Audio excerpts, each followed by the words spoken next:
यदि किसी व्यक्ति या संस्कृति का विनाश करना है तो उसमें हीन भावना डाल दो। उसके मन में डाल दो कि तुम कभी महान थे ही नहीं। तुम जो पहन रहे हो, तुम्हारे जो रीति रिवाज है, तुम्हारी जो भाषा है और तुम्हारी जो समाज व्यवस्था है, वह दुनिया में सबसे बदतर है। और उसे कभी ज्ञान ही नहीं होने दो कि वह दुनिया की सर्वश्रेष्ठ सभ्यता है या थी। और ऐसा हमारी भारतीय संस्कृति के साथ कई सालों से हो रहा है।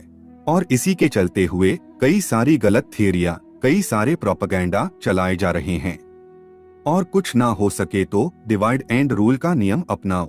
हिंदू और बौद्धों को आपस में लड़ाओ, ब्राह्मणों और दलितों को आमने सामने खड़े कर दो, कुछ भी करो, लेकिन इस भारतीय संस्कृति को नुकसान पहुंचाओ।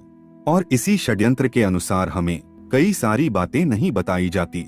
उन्हीं में से एक है गुरुत्वाकर्षण का सिद्धांत। किसी भी व्यक्ति से आप पूछेंगे कि गुरुत्वाकर्षण का सिद्धांत किसने खोजा, तो वह बताएगा कि आइजक न्यूटन ने। लेकिन कोई भी यह नहीं बताएगा कि गुरुत्वाकर्षण का सिद्धांत हजारों वर्षों पहले ही हमारे ऋषि मुनियों ने खोज लिया था।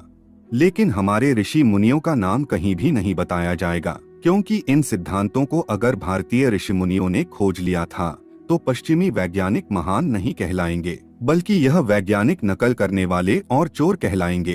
तो आज की इस प्रस्तुति में हम वैदिक साहित्य में दिए गए गुरुत्वाकर्षण के सिद्धांत के बारे में और उन महान ऋषि मुनियों के बारे में बताएंगे। तो आप एक सच्चे भारतीय हैं तो इस प्रस्तुति को लाइक और शेयर जरूर कीजिएगा।